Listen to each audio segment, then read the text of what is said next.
And now for more on the story that Ed just reported, the recent surge of illegal immigrant children streaming into the country. And today, the House Homeland Security Committee hearing from lawmakers on the front lines of the crisis, including Texas Governor Rick Perry. My message to President Obama is to secure this border, Mr. President. Finally, address this issue and secure this border. Joining us now, Tony Sayegh, Fox News contributor, and Bernard Whitman, former pollster for President Clinton and CEO of Whitman Insight Strategies. Welcome to you both, gentlemen. Good afternoon. All right, Bernard, I'll start with you.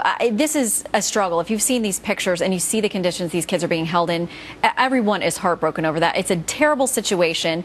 But, you know, Secretary Jay Johnson said during his confirmation hearings he knew this was coming, and that was months ago.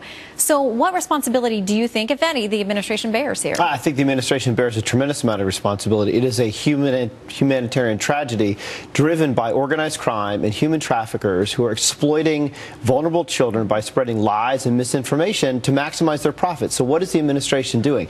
The administration is asking Congress for $2 billion to deal with the deportations and to provide aid to these countries to improve the economic conditions there so we can try to deter people from coming. And importantly, the administration is asking Congress to undo a policy that was put forth by George W. Bush that does not allow these kids to be immediately deported. In fact, unlike immigrants from Mexico or Canada, which are contiguous to the U.S., these kids cannot be immediately deported. We're going to make a change in that law, and I think that will help. Yeah, and so, Tony, we see them being flown all over the country. I mean, I've been told they could be brought as far north as New York from the border, just so they can be processed and handled in accordance with the law.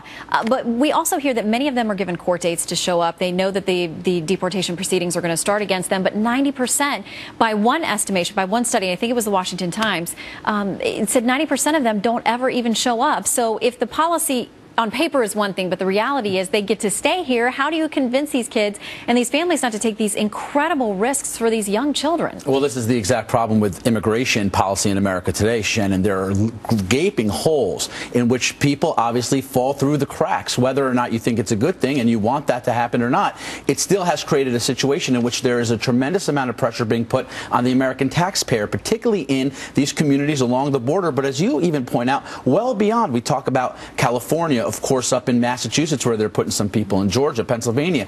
These taxpayers now, and the federal taxpayer, is responsible to take care of people who have come here illegally because the president changed a policy in 2012 with the Dream Act that intimated to these Central American governments that you could send your children because if they make it past that border, we're not going to get rid of them. Yeah, which is incorrect. And the president has said repeatedly in recent days, it doesn't work that way. Don't send your children.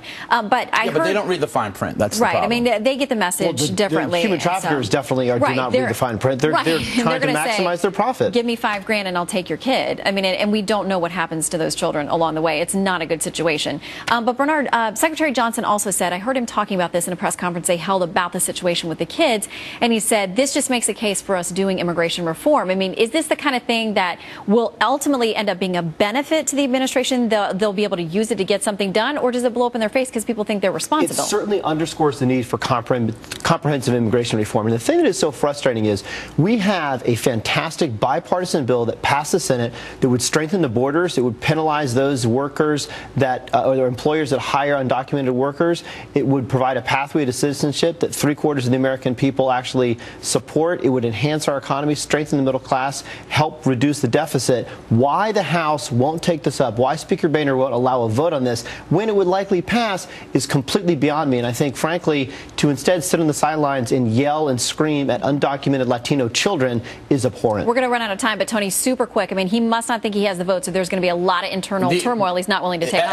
Everyone concedes this is not going to happen now, maybe during the lame duck session, including the President Nancy Pelosi, but Bernard's talking points have proven to be false because the reality is, at the end of the day, comprehensive means amnesty. If you have an incremental program in which you prioritize border security, you're going to get a lot more Republican votes than just by supporting blanket amnesty. All right, we got to go, gentlemen, on a note of disagreement. We'll leave it there. Good to see you. You too. Good to see you both.